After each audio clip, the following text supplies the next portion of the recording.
बोलो। तो दीदी उठ के खड़ी हुई और दीदी ने एकदम हाथ जोड़ते हुए कहा कि माय लॉर्ड मेरे को सुनो, मेरे को सुनना, आप सुनोगे तभी न्याय मिलेगा, हमें कहीं न्याय नहीं मिल रहा है। और उसके बाद 5 मिनट तक ममता बनर्जी ने अपनी दलील रखी। उसने कहा कि वाई नॉट असम, असम में क्यों नहीं हो रहा है, बंगाल में क्यों हो रहा है। ममता बनर्जी अब जब वापस बंगाल जाएंगी तो बंगाल के हर विधानसभा में घूम घूम के ये बताएंगी जरूर कि देखो आमी, मैंने तुम्हारी लड़ाई लड़ी, मैं सुप्रीम कोर्ट तक गई लड़ने के लिए। सुप्रीम कोर्ट की कार्रवाई के इतिहास में आज एक ऐतिहासिक दिन था, क्योंकि एक मुख्यमंत्री, एक राज्य का मुख्यमंत्री अपना मुकदमा खुद लड़ने के लिए इसी सुप्रीम कोर्ट के अंदर आ जाता है। जो भी आसपास से गुजर रहे होंगे लोग सुप्रीम कोर्ट के, उनको लग रहा होगा कि जरूर आज कुछ बड़ा हो रहा है, क्योंकि सिक्योरिटी फोर्सेस इतना बड़ा अमला डिप्लॉय था और देख के समझ में आ रहा था कि वाकई कुछ तो ऐतिहासिक हो रहा है। और थंबनेल देख के आप समझ गए हो क्या रहा है। ममता बनर्जी एसआईआर के मामले में अपना मुकदमा लड़ने खुद इसी सुप्रीम कोर्ट के अंदर आ जाती हैं। उनके साथ वकीलों की एक पूरी टीम होती है, चुनाव आयोग की तरफ से भी वकील होते हैं, तमाम वकील होते हैं। लेकिन जब एक मुख्यमंत्री किसी कोर्ट में, सुप्रीम कोर्ट में आ जाता है, तो वहाँ का नज़ारा क्या होता है, वकीलों में किस तरीके का कौतूहल होता है, जजों का क्या रिएक्शन होता है, ये अपने आप में देखने लायक। और ममता बनर्जी की जो छवि है वो एक लड़ाका मुख्यमंत्री, ये कि वो अपने लिए लड़ती हैं। जैसे बीते दिनों ईडी वाले मामले में हमने देखा, ईडी गई, उसको लेके सवाल उठ सकते हैं कि भाई कोई मुख्यमंत्री इस तरीके से कैसे जा सकता है। तो सवाल इसलिए भी उठते भी हैं कि भाई ईडी ने इसी वक्त छापेमारी, क्योंकि वो सवाल अपनी जगह है। सवाल ये है अभी फिलहाल का कि ममता बनर्जी जब कोर्ट में आई तो क्या हुआ, कोर्ट रूम के अंदर जो सुनवाई हुई क्या हुआ। और ये अपने आप में बड़ी बात थी, इसलिए हम खुद यहाँ पे आए रिपोर्ट करने के लिए, बजाय स्टूडियो से। सुप्रीम कोर्ट में जो वकालत करते हैं, प्रैक्टिस करते हैं, लॉयर हैं विक्रम सिंह जी, ये पूरी जानकारी देंगे, क्योंकि ये कोर्ट रूम में उस वक्त मौजूद थे। और किसने क्या कहा, सुनवाई क्या हुई, बात क्या हुई, उससे पहले मैं विक्रम जी आपसे जानना चाहूँगा कि कोर्ट में माहौल क्या था जब ममता बनर्जी आई यहाँ पे। देखिए, जनरली कोर्ट में कानूनों का माहौल होता है, लेकिन आज का माहौल थोड़ा सा पॉलिटिकल वैक्यूम से भरा हुआ था। और ममता जी जब आई तो हमको लग रहा है कम से कम 250 की स्ट्रेंथ रही होगी, जिसको कि आप कोप अप कर सकते हो कि देखो प्रोसीडिंग्स में जनरली इतनी भीड़ होती नहीं है। कोर्ट रूम के अंदर कम से कम 250 के आसपास लोग थे, सफोकेटिंग था, धक्का धुक्की लग रही थी। बट अदरवाइज जो मेन कंसर्न ये था कि एसआईआर क्योंकि बहुत ज्वलन टॉपिक है अभी के टाइम पे, और सुप्रीम कोर्ट ने कई डिसीजंस इसमें बाय द टाइम दिए हुए हैं। उन डिसीजंस में बेसिकली आज का जो एडवांसमेंट था वो केवल इस पॉइंट पे था कि क्या जो कोई भी डिस्क्रिपेंसी एसआईआर के प्रोसेस में हो रही है और वो डिस्क्रिपेंसी बेस्ड है और केवल नाम के या उनके प्रोनाउंसिएशन से लेके कोई भी डिस्क्रिपेंसीज हो रही हैं, जिसके चलते एसआईआर प्रोसेस में जिनका वेरिफिकेशन हो रहा है उनका वेरिफिकेशन रद्द कर दिया जा रहा है, या उनको नोटिसेस इशू किए जा रहे हैं कि उन पे ऑब्जेक्शंस रेज किए जा रहे हैं कि आपका एसआईआर प्रोसेस प्रॉपर नहीं है। तो और नोटिस इशू करने के बाद उनको टाइम दिया जा रहा है, और उस टाइम के फ्रेम में अगर वो कंसर्न ऑफिसर के सामने अपीयर हो रहे हैं और आप जस्टिफिकेशन नहीं दे पा रहे हैं, देन उस सिचुएशन में उनकी एसआईआर को प्रोसेस को कम्प्लीटली रिजेक्ट कर दिया जा रहा है। वकील साहब आपको और आसान भाषा में समझाना पड़ेगा, हमारा दर्शक जो है ना वो हर जगह बैठा हुआ है। मैं बताता हूँ जो ये डिस्क्रिपेंसेस क्या बता रहे, इतनी कठिन अंग्रेजी, मेरे नाम जबान लटपटा जा रही है मेरी। थोड़ा पूरा एकदम इत्मीनान से आप मुझे बताना। पहले थोड़ा हमें सुप्रीम कोर्ट दिखा दो, सुप्रीम कोर्ट है कैसा, मतलब बहुत सारे दर्शकों ने सिर्फ ये गुंबद ही देख रखा है। थोड़ा समझा दो कि सुप्रीम कोर्ट मतलब ये आप लोग जाते कहाँ हो, कितने चैम्बर है, कितने जज हैं, थोड़ा आगे तक चल सकते हैं क्या? हाँ, आइए थोड़ा चलते हुए चलते हैं, बताइए। सुप्रीम कोर्ट बिल्डिंग से ज़्यादा व्यवस्थाओं पे भी टिका हुआ है। बिल्डिंग्स तो पुरानी है, लेकिन जो डिसाइड हो रहा है सब कुछ नया डिसाइड हो रहा है इसमें। हाँ। और ये जो अभी आप अंबेडकर साहब की मूर्ति देख पा रहे हैं, अंबेडकर जी की मूर्ति, जी, ये अभी रिसेंट चंचूड़ साहब ने लगवाई थी इसको, लास्ट ईयर में लगवाई थी इसको। और उससे पहले गांधी जी की मूर्ति आप सीधे स्ट्रेट देख पा रहे होंगे, गांधी जी की मूर्ति आगे जस्ट देखते हुए लगा हुआ है। हाँ। ये बहुत पुरानी 2002 के आसपास बीएन कृपाल साहब के टाइम पे लगी हुई थी। और ये जस्ट इसके फ्रंट में ये कोर्ट नंबर 1 है जो सर, लेकिन जिसमें जब मैं ये देख रहा हूँ सामने से, एक अलग अनुभूति है कि ये भारतीय लोकतंत्र में न्याय तंत्र का सिर्फ एक इमारत नहीं, व्यवस्था का प्रतीक है। मैंने इसीलिए कहा कि स्ट्रक्चर कैसा भी हो, लेकिन जो व्यवस्थाएं दी हुई हैं कि आप अहिंसा के साथ साथ आप फ्रेमवर्क में आते हैं, जहाँ कॉन्स्टिट्यूशनल फ्रेमवर्क के सजेशंस मिलते हैं आपको, उसके बाद आपके पूरा समाज आप देख सकते हैं। कितने कोर्ट रूम है इसमें? कोर्ट रूम जनरली जो फंक्शनल कोर्ट रूम है 17 कोर्ट रूम है। रूम्स बहुत हैं, लेकिन 17 कोर्ट रूम जो फंक्शनल है प्रेजेंट टाइम में। कितने जज हैं सुप्रीम कोर्ट में? जजेस 34 प्लस 1 35 जजेस हैं सीजीआई को लेकर। आज जो मामला सुना गया जी, कौन से कोर्ट में सुना गया आज? चीफ की कोर्ट में सुना गया। Chief justice. Honourable chief justice lead कर रहे थे। हम्म। और उसके बाद उस मैटर में बेसिकली एसआईआर का कंसर्न था। उसमें ममता बनर्जी जो कि मुख्यमंत्री हैं, इनकी खुद की पर्सनल पिटीशन थी जो आज लिस्टेड थी। और कितने बजे आ गई थी ममता? ममता के टाइमिंग वो कोर्ट में थी, वो 10:30 के आसपास थी वो कोर्ट में। फिर और तो वकीलों में एकदम कौतूहल रहा होगा पूरा? कौतूहल बहुत कुछ रहा है। सबका कहना था कि कुछ पर्सनल कमेंट ना हो, हाँ। लेकिन सबका कहना था कि पूरा सीआर पार्क यहीं है। हाँ। तो इससे ज़्यादा इम्पोर्टेंट ये है कि जो इशू, जो कंसर्न है मेन, वो इशू ये है कि एसआईआर की जो प्रक्रिया है, उस एसआईआर की प्रक्रिया में क्या किसी का नाम, किसी के फॉर्म का रिजेक्शन केवल इस बेसिस पे कर दिया जाए कि उसके नाम के फोनेटिक्स, जो उसके शब्द होते हैं, जिस तरीके से हम उसको उच्चारण करते हैं, उनमें डिफरेंसेस आते हैं। जैसे मेरा नाम पांडे है, पांडे, तो कोई PANDEY लिखता है, कोई PANAY लिखता है, कोई DE तक ही लिखता है। जैसे कोई खान है तो उसका KH होगा। इस तरीके से कुछ बात है? केवल यही हुआ था। ऐसे ही समझाइए, हमको ऐसे ही समझ में आएगा हमारे दर्शकों को। ऑनरेबल चीफ जस्टिस ने भी यही पॉइंट आउट किया। उन्होंने कहा कि अगर जस्टिस विपुल जो गुजरात से आते हैं, अगर उनको कहा जाए तो पुल बोला जाएगा उनको, ना कि विपुल बोला जाएगा, अगर उनको बंगाली में बोला जाए। और ऐसे ही सेम कंसर्न उनका इशू हो रहा था, जो कि पिटिशनर की तरफ से जो पॉइंट आउट किया गया वकीलों के द्वारा, उसमें बेसिकली यही कहा गया कि अगर किसी का नाम खान है तो वो खान में इंग्लिश में लिखा जाएगा तो KHAN लिखा जाएगा जी। और अगर वो हिंदी में लिखा जाएगा या वहाँ बांग्ला की डायलेक्ट में लिखा जाएगा तो वो लिखा जाए खां, तो आगा खां।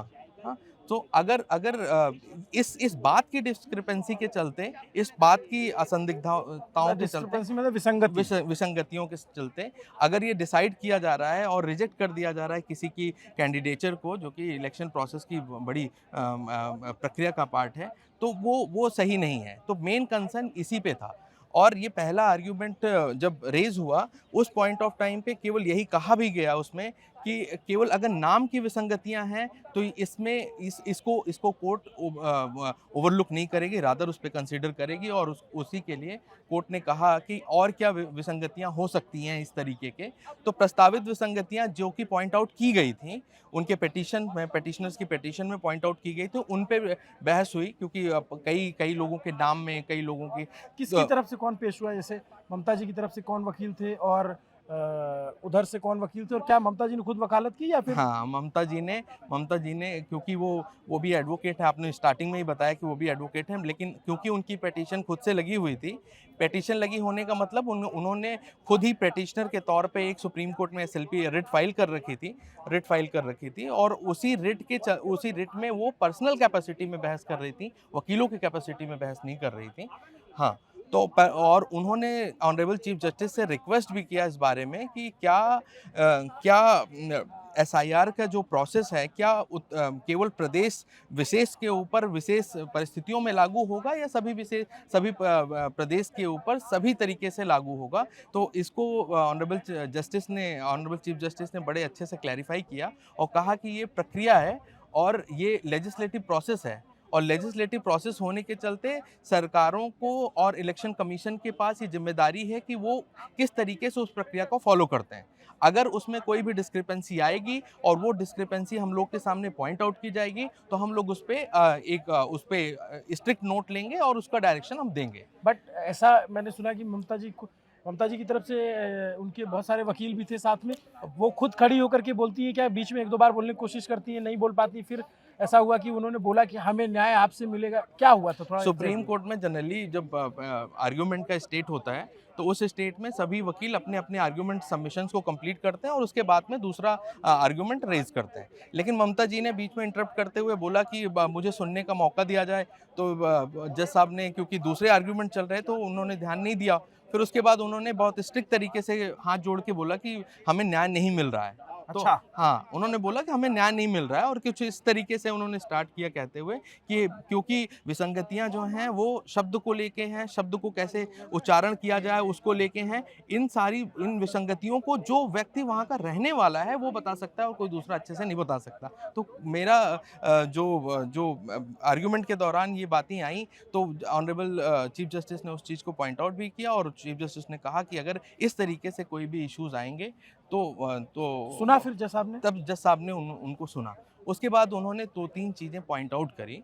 उन्होंने पहले तो चीफ जस्टिस साहब ने पॉइंट आउट किया ये बात कि आप लोग, क्योंकि जो बीएलओज़ हैं, जो एसडीएम्स हैं, जो अथॉरिटीज़ हैं, जो सुपरवाइज़ कर रही हैं एसआईआर के प्रोसेस को, उस प्रोसेस में आप लोग ने एसडीएम्स या जो ऑफिशियल्स थे उनको आप उनकी लिस्ट नहीं प्रोवाइड कर पाए हैं। तो इसलिए डिस्क्रिपेंसियाँ है, क्योंकि लास्ट टाइम में स्टेट ने भी, यूनियन ऑफ इंडिया ने भी आके यही कहा था कि आप लोगों ने वो लिस्ट नहीं प्रोवाइड करी है, जिसके चलते प्रोसेस को सुचारू रूप से चलाया जा सके और टाइम बाउंड मैनर में इसको जाके कंक्लूड किया जा सके। ये ममता जी ने पहले चीफ जस्टिस साहब ने बोला था, तो उसी को क्लैरिफाई करते हुए ममता जी ने बोला कि हम लोग तैयार हैं एक लिस्ट देने के लिए कि जो कॉम्पिटेंट ऑफिशियल्स हैं एसडीएम रैंक के या उस सीडीओ रैंक के जो ऑफिशियल्स हैं उनको उनकी लिस्ट हम देंगे, और वो लोग उस प्रोसेस में आएंगे। और चीफ जस्टिस साहब ने ये भी आश्वासन दिया है आज के हियरिंग के दौरान कि जिन लोगों के नाम में डिस्क्रिपेंसी होगी, हम ये डायरेक्शन देंगे नेक्स्ट, जो कि मंडे को लगाया है मैटर में, फिर से ये सुना जाएगा मैटर, और नोटिस भी इशू किया है इसमें। ये केवल इस विषय पे नोटिस इशू किया है कि जो कोई भी डिस्क्रिपेंसी आज देखी गई है, उस डिस्क्रिपेंसी को ऑफिशियल्स सुपरवाइज करेंगे, और सुपरविजन के दौरान 2 दिन का उनको टाइम दिया जाएगा। वो देखेंगे कि किसके किसके नाम में कहाँ डिस्क्रिपेंसीज हैं। लेकिन एक बात बताइए, जैसे ममता जी को मैंने देखा कि अभी जब दिल्ली आई तो उन्होंने एक बयान दिया मीडिया के सामने कि आडवाणी जी को अगर साबित करना हो कि उनके माता पिता का बर्थ सर्टिफिकेट क्या है तो वो नहीं दे पाएंगे, या मोदी जी के नाम लिया या अटल जी के भी नाम लिया। तो उस पर कुछ बात हुई कि भाई जो सर्टिफिकेट को लेकर के मामले हैं उस पर कोई आर्गुमेंट हुआ? नहीं, क्योंकि ये सर्टिफिकेट का इशू या आधार को आइडेंटिटी कार्ड माना जाना चाहिए एसआईआर का, ये सारे इश्यूज क्योंकि पेंडिंग कंसिडरेशन है और उसमें आर्गुमेंट हो चुके हैं और आर्गुमेंट रिजर्व भी हैं। तो चीफ जस्टिस साहब ने ये भी पॉइंट आउट किया कि क्योंकि उसमें ऑब्जर्वेशंस आनी बाकी हैं, हमने ऑर्डर को रिजर्व कर लिया है, तो उस सिचुएशन में हम उसकी टेक्निकलिटीज़ या मेरिट्स पे ना जाते हुए हम इस आज के प्रेजेंट इशू को कंसिडर करते हैं। और प्रेजेंट इशू ये था कि अगर किसी के फॉर्म को रिजेक्ट किया जा रहा है केवल इस ग्राउंड पे कि उसमें कोई डिस्क्रिपेंसी थी शब्द को लेके, उनके उच्चारण को लेके, उनके नाम को लेके, अर्थ को लेके, तो उस सिचुएशन में उसको मॉनिटर किया जाएगा। हाँ, एक और बात बताइए, मतलब मैं तो बहुत ही आम दर्शक की तरह सब जानना चाहता हूँ, बड़ा उत्सुक हूँ। ममता बनर्जी ने क्या ये वकीलों वाली ड्रेस भी पहनी थी? लिबास नहीं पहना था। हाँ। वकीलों का लिबास पहनने के लिए आपको गाउन वगैरह सब लगाना पड़ता है। हाँ। और अगर आप पर्सनल कैपेसिटी में आते हो तो ये यहाँ की विधा है कि अगर कोई भी व्यक्ति इन पर्सन अपीयर होता है तो वो ये बैंड और गाउन नहीं लगा सकता। जैसे मतलब मैंने जितना जानता हूँ कि बार काउंसिल का सदस्य होना ज़रूरी है कोई भी आर्ग्यू करने के लिए, तो ममता जी तो बार काउंसिल के सदस्य नहीं है, तो उनको ये बहुत असाधारण परिस्थितियों में ये चीफ या जज के विवेक पे है, जस्टिस के, कि उसे अलाउ करे, तो उनको अलाउ कर दिया। देखिए, क्योंकि इनकी सेपरेट पिटीशन थी, इसमें सेपरेट पिटीशन थी, इसका मतलब ये है कि उनके पास अपना लोकस स्टैंडाई मतलब केस फाइल करने का उनके पास अधिकार था, तो उस पर बहस करने का भी इनके पास अधिकार था। तो आज क्योंकि इनकी सेपरेट ना होती तब ये ना बोल पाती, लेकिन आज क्योंकि सेपरेट थी इसलिए बोल पाई। यहाँ दूसरे देशों के लोग भी आते हैं क्या वकालत में? नहीं, कभी कभी इंटर्नशिप के लिए लोग आते हैं। देखिए मैंने कितना चिंता की बात है, हर व्यक्ति मास्क लगाए हुए, पॉल्यूशन के मुद्दे पर। मैं इसमें बड़ा अच्छा सा एक एडवांसमेंट है जो ऑनरेबल सुप्रीम कोर्ट ने और ऑनरेबल सीजीआई ने करा कि उन्होंने भूटान के जब चीफ जस्टिस साहब आए हुए थे शपथ ग्रहण के दौरान लास्ट ईयर, अभी इस बार, तो उन्होंने कहा कि इंटर्नशिप का एक्सचेंज होगा, प्रोग्राम होगा, तो कुछ इंटर्न यहाँ से भूटान जाएंगे और कुछ भूटान से यहाँ आएंगे। यहाँ वाले जाएंगे तो खुली हवा में सांस लेंगे, मस्त एकदम कहेंगे 0 AQI है, और वहाँ वाले आएंगे तो बेचारे मास्क लगा के घूमेंगे। ये भी तो देश की एक छवि जिसपे सुप्रीम कोर्ट, संसद, पता नहीं, इस पर खैर विषयांतर हो गया, मैं इस पर दूसरी रिपोर्ट करूँगा। लेकिन एक बार बताइए कि ममता बनर्जी के साथ कल्याण बनर्जी जो सांसद हैं और तमाम वकीलों की फौज थी, और उधर से कौन पेश हुआ? चुनाव आयोग की तरफ से कौन वकील थे? उनके क्या आर्गुमेंट थे? चुनाव आयोग की तरफ से बेसिकली ऐसे मैटर्स में, क्योंकि यूनियन ऑफ इंडिया का बड़ा स्टेक इन्वॉल्व है, तो solicitor general of India he appear होते हैं, मिस्टर तुषार मेहता साहब भी अपीयर हुए उसमें। और नायडू जी भी थे। नायडू नायडू साहब भी अपीयर होते हैं, जो कि इलेक्शन कमीशन के लिए थे। और द्विवेदी जी अपीयर हो रहे थे, राकेश द्विवेदी साहब अपीयर हो रहे थे, जो कि यूनियन ऑफ तो इंडिया उनके को क्या ही। आर्ग्यू थे? उनके आर्गुमेंट ये थे कि जितनी भी डिस्क्रिपेंसी थी मैं फर्स्ट फेज में ही क्लियर की जा चुकी हैं। ये मैटर कोर्ट तक आना नहीं चाहिए था। अगर मैटर कोर्ट तक आया है तो अगर ये लोग कहते हैं तो मुझे कोई भी इंस्ट्रक्शन नहीं है इस पे। हमें थोड़ा सा टाइम दे दिया जाए, हम इस पे अपना रिस्पॉन्स फाइल करते हैं। एक और मजेदार चीज हुई जो मुझे पता चला है, जी। उस पर भी आप थोड़ा प्रकाश डाल दीजिएगा। जी। क्या ममता बनर्जी जो उनके विरोधी वकील थे, उनके खेमे में, उनके चैम्बर में चली गई थी मिलने, बात करने के लिए? वो अभिवादन तो नहीं था, देखा हाँ। तो मैंने भी, लेकिन वो अभिवादन सा तो नहीं लग रहा था। लेकिन क्या हाँ, था, क्या हुआ था? वो भी एक तो ड्रामा ही हुआ ना फिर तो। ड्रामा। ममता बनर्जी साहब, होता क्या है कि हर जगह का एक अपना कोर्ट रूम का अपना एक माहौल होता है। मैं कह रहा हूँ कि आप लोग के लिए मैं कुछ बिजार थिंग मैं हुआ ना। समझाने की कोशिश कर रहा हूँ, मैं शायद समझा पाऊँ आपको कि हर कोर्ट रूम का एक माहौल होता है कि आप एक दो पक्ष होते हैं इसमें, एक विपक्ष होता है और एक पक्ष होता है। अगर कभी-कभी पक्ष का वकील अगर विपक्ष से बात कर लेता है ना, और उसी दिन जिस दिन उनका मुद्दा लगा होता है, तो वो थोड़ा-सा संजीदगी और संगीनता से लिया जाता है कि अरे कुछ हुआ। तो क्योंकि ममता बनर्जी जी जो हैं वो एडवोकेट नहीं थी, तो वो बात कर सकती थी, लेकिन उन्होंने बात की। राकेश द्विवेदी साहब से बात करी उन्होंने, चलते कोर्ट जैसी उठी उसके बाद उन्होंने गई, हाथ वगैरह मिलाई, उन्होंने कुछ कहने की कोशिश की, लेकिन वो उनके वकीलों के अपने हेजिटेशंस होते हैं इन सब चीज मुद्दों पे। हाँ, तो बेचारा वकील अलग फंस जाएगी ये। हम इनके लिए केस लड़ने आए, उल्टा इनसे बात कर रहे हैं, एकदम फोटो खींच के कोई एकदम डाल दे, बोले ये देखो ये मिल प्रैक्टिकल, गए।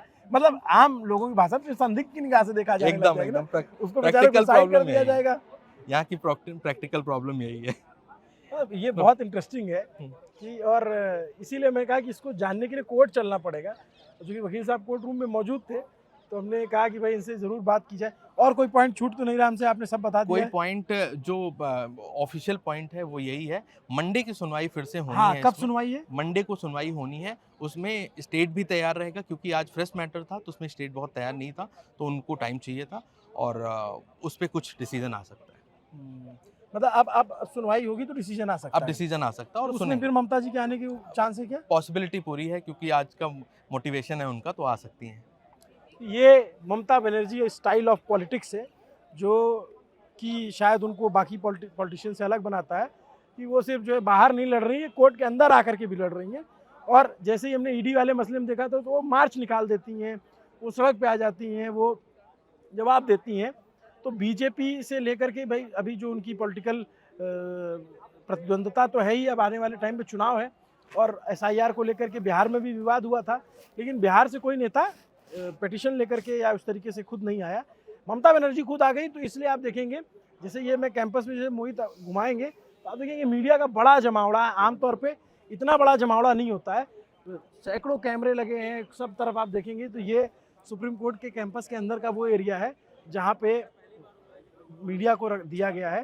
तो अभी थोड़ी देर पहले जब कल्याण बनर्जी आए यहाँ प्रेस कॉन्फ्रेंस करने के लिए, तो बड़ी भीड़ देखने को मिली, काफ़ी संख्या में वकील भी आपको दिखेंगे जो बाहर अंदर रहते हैं, फिर आते हैं, पूरी जानकारी देते हैं। तो मुझे लगा कि हम भी चलते हैं कोर्ट, क्योंकि दिल्ली में है तो इसका थोड़ा फ़ायदा लेते हैं। वकालत वाला पक्ष आपने वकील साहब से सुन लिया, सियासत वाला पक्ष मेरे से सुन लीजिए। लेकिन एक इंटरेस्टिंग चीज़ हुई जो बातचीत में शायद नहीं आई, वो ये कि ममता बनर्जी, इतिहास में पहली बार ऐसा होगा कि कोई मुख्यमंत्री, या रेयर ऑफ द रेयरेस्ट होगा, मुख्यमंत्रियों के मुकदमे चलते हैं, आते हैं, पेश होते हैं, लेकिन वकालत खुद करे, खुद आर्ग्यू करे, ऐसा कभी हमने नहीं देखा है, कम से कम जितने दिन से हम कवरेज कर रहे हैं, और उससे पहले भी ये सुनने में नहीं आता था। तो ममता बनर्जी ने एक लंबी लकीर, एक नई लकीर खींच दी है, और इसका सियासी बेनिफिट क्या होगा उस पर भी मैं आऊँगा। लेकिन मज़ेदार बात हुई, ममता बनर्जी ने 2-3 बार कोर्ट में बोलने की कोशिश की, तो कोर्ट उनके वकील जज श्याम दीवान को सुन रही थी, उधर वकील जो नायडू थे या सॉलिसिटर जनरल थे उनको सुन रही थी। तो ममता जी ने 2-3 बार उठने की कोशिश की। फिर बाद में जो सांसद भी और वकील भी कल्याण बनर्जी, उन्होंने लास्ट में चलते चलते कहा कि दीदी बोलो, तो दीदी उठ के खड़ी हुई, और दीदी ने एकदम हाथ जोड़ते हुए कहा कि माय लॉर्ड मेरे को सुनो, मेरे को सुनना, आप सुनोगे तभी न्याय मिलेगा, हमें कहीं न्याय नहीं मिल रहा है। और उसके बाद 5 मिनट तक ममता बनर्जी ने अपनी दलील रखी, और उसमें कहा कि वाई नॉट असम, असम में क्यों नहीं हो रहा है, बंगाल में क्यों हो रहा है, ये सारे दलीलें रखी। नाम को लेकर के जो विसंगतियाँ थी उस पर बात की कि भाई इस तरीके से नाम हो जाता है। लेकिन ये अपने आप में बड़ा इंटरेस्टिंग था और अब इसका सियासी फायदा ये होगा कि ममता बनर्जी अब जब वापस बंगाल जाएंगी तो बंगाल के हर विधानसभा में घूम घूम के ये बताएंगी ज़रूर कि देखो आमी मैंने तुम्हारी लड़ाई लड़ी, मैं सुप्रीम कोर्ट तक गई लड़ने के लिए। तो ये इसको आप सिर्फ कोर्ट रूम के अंदर तक की चीज़ें मत देखिए, क्योंकि हम पॉलिटिक्स को थोड़ा समझते हैं। तो मुझे लगा कि इसका आगे क्या होगा तो आप इसको देखेंगे। उदाहरण के तौर पे ममता बनर्जी के भाषणों में इसका जिक्र होगा कि मैं चीफ जस्टिस के सामने आपके लिए लड़ने गई, मैंने चीफ जस्टिस के सामने आपके लिए आर्गू किया। तो ये एक अलग तरीके की लकीर सियासत में ममता बनर्जी ने खींच दी है और अब इसका आगे चल के सियासी परिणाम क्या होगा वो देखने वाला होगा बंगाल चुनाव के बाद। लेकिन ये बहुत ही ज़्यादा इंटरेस्टिंग है और अब जो बंगाल चुनाव होगा उसकी दशा दिशा भी यहीं से तय होने वाली है। ये सुप्रीम कोर्ट हम आए, लेकिन अच्छा एक ये वकील साहब और हैं, क्या नाम है दोस्त आपका? अंकित झा। अंकित, एक बार बताओ, बार काउंसिल की तो वो मेंबर है नहीं, तो उन्होंने आर्ग्यू कैसे किया? देखिए, सुप्रीम कोर्ट में दो तरह से केस फाइल होती है। एक जो एओआर जो एडवोकेट हैं वो एओआर के थ्रू फाइल होती है, और दूसरा जो तरीका है सुप्रीम कोर्ट में अपनी पिटिशंस को दाखिल करवाने की, वो है petitioner in person, party in person. जो पार्टी हैं, क्योंकि ममता बनर्जी इसमें इस दलील में अब पार्टी खुद है, खुद पिटिशन डाला था। उन्होंने कल एक इंटरलोकेटरी एप्लीकेशन डाला था माननीय सुप्रीम कोर्ट में टू अपीयर इन पर्सन, मतलब कि वो खुद इन पर्सन में अपीयर होंगे और खुद वो आर्ग्यू करेंगे। तो सुप्रीम कोर्ट ने कल उन्हें परमिशन दिया, और आज कोई भी कर सकता है, मैं भी कर सकता कोई हूँ। भी एक आम नागरिक आके यहाँ पार्टी इन पर्सन का वो काउंटर है, आप वहाँ जाइए। कोर्ट देता है उनको कोर्ट परमिशन। आपको, हाँ, कोर्ट परमिशन भी देगी। अगर आपको कोर्ट ये भी ऑप्शन देगा कि अगर आपको एडवोकेट लेना है तो आप एक एडवोकेट भी ले सकते हैं। आज जैसे एक बात और हुई थी कि कोर्ट ने कहा कि आपने बहुत काबिल वकील चुना है, आप ये बात वकील के थ्रू भी कहलवा सकती थी, ऐसी कुछ बात हुई? देखिए, इसके पीछे एक पॉलिटिकल एजेंडा भी है। अगर ममता बनर्जी खुद आई हैं यहाँ, इसका एक दूरगामी वो जो परिणाम है वो दिखेगा, क्योंकि जो उनके लोग हैं, उनके स्टेट के लोग हैं, उनके मन में उनके जो वोटर विश्वास जगह कि हमारे लिए हमारा जो नेता है वो जाके सुप्रीम कोर्ट में लड़ा है। अच्छा एक बात बताओ वकील साहब, कि आज तो कोर्ट में एकदम अलग ही माहौल रहा हो। पूरा एकदम पूरा सफोकेटेड हो चुका था। वो सुबह से आके बैठी पड़ी थी अपनी दलील रखने के लिए। वो एक मैसेज पूरे देश को जा रहा था कि एक सिटिंग चीफ मिनिस्टर, हालांकि और भी चीफ मिनिस्टर्स आए अपनी यहाँ पिटिशन रखा, बट किन्हीं ने भी इतना वो हिम्मत नहीं जुटाई कि वो खुद जाके आर्ग्यू करे। बट इन्होंने क्योंकि ये कुछ दिन पहले, बहुत पहले तक ये लॉक कर चुकी है, तो इन्होंने वो दिखाई, यहाँ अपने जनता को दिखाया कि मैं आपके लिए जा सकता हूँ, किसी हद तक जा सकता हूँ। और उन्होंने एक चीज़ बताई कि वाई नॉट इन असम और northern part of the country, क्यों नहीं वहाँ हो रहे हैं, ये हमारे यहाँ क्यों हो रहे हैं। उन्होंने एक चीज़ को हाईलाइट करा कि जो यहाँ प्रॉब्लम ये है कि जब जो नोटिस भेजा जा रहा है, उस नोटिस के तहत कोई 2 या 3 पीढ़ी अलग हैं। कोई अगर शादी करके इन लॉज के यहाँ जा रहा है तो अपने नाम में कुछ चेंजेस ले आ रहा है, अपनी सरनेम को चेंज कर दे रहा है, तो उनको भी ये भेज दे रहे हैं नोटिस। बट जो ये इलेक्शन कमीशन के तरफ से जो सॉलिसिटर जनरल थे, उन्होंने दलील रखी फिर आगे कि जो माइलॉट जो स्टेट दे रही है, हमें जो सुविधाएं दे रही हैं, रिसोर्सेज दे रही हैं, वो लेवल 3 के ऑफिसर जो आंगनबाड़ी के हैं उनको दे रहे हैं। तो हमें इनमें अगर लेवल 2 के ऑफिसर्स होंगे तो हम ज़्यादातर अच्छे कर पाएंगे। तो सुप्रीम कोर्ट ने, सीजीआई ने कहा इस पे कि हम जो लेवल 2 हैं, जो लेवल 2 के ऑफिसर्स हैं, उनको आप डेजिग्नेट कीजिए और फिर आप उनके थ्रू करवाइए वेरीफाई, फिर आप नोटिस भेजिए। लेकिन कुल मिला के इंटरेस्टिंग यही रहा कि ममता बनर्जी ना सिर्फ ये मैसेज देने में कामयाब रही कि मैं अपने राज्य के लोगों के लिए लड़ रही हूँ, एसआईआर में जो विसंगतियां हैं मैं उस पर सवाल बढ़े, बल्कि मैं डायरेक्ट चीफ जस्टिस के सामने जा करके खड़ी होकर के अपना मुकदमा खुद लड़ूंगी। ये मैं बार बार कह रहा हूँ कि ममता बनर्जी ने एक बात आप समझिए, वो जो चाहती थी, जो पॉलिटिकल मैसेज देना चाहती थी, उसमें वो कामयाब हो गई हैं। आपको बाकी चैनल चाहे कुछ भी दिखाएं, लेकिन बंगाल में जो नैरेटिव उनको पेश करना था उन्होंने बखूबी पेश कर दिया है। दिल्ली के कोर्ट रूम से ये जो मारक क्षमता वाली मिसाइल थी, ये बंगाल तक दागी गई है कि इसमें जो वोट खींचे जा सकें, वो एक तरीके से एक काम यहाँ पे हुआ है। और इसका क्या रिजल्ट होगा मैं बार बार कह रहा हूँ, वो उसके बाद ही चलेगा, चुनाव के बाद। लेकिन ये है कि ममता बनर्जी ने एक नई लकीर, एक नई इबारत या एक नई परिपाटी जरूर शुरू कर दी है। नमस्ते, अभिनव पांडे नाम है मेरा, मेरे कैमरे के पीछे मेरे साथी मोहित है। हमारी कोशिश थी कि हम कोर्ट आएँ, क्योंकि इतना बड़ा मौका था, इतना बड़ा केस था, और इसको देखे सुने और आपको ये एहसास करा सकें कि आप भी यहीं कहीं मौजूद थे और आपने देखा सुना है आसान भाषा में। हम अपनी कोशिश में कितना कामयाब हुए आप कमेंट करके ज़रूर बताइएगा। नमस्ते, अभिनव पांडे नाम है, फिर कह देता हूँ, कैमरे के पीछे मोहित है। न्यूज़ प्रिंस देखते रहिए, अच्छा लगे कंटेंट तो सब्सक्राइब करिए, अच्छा लगे तो ही। Thank you so much.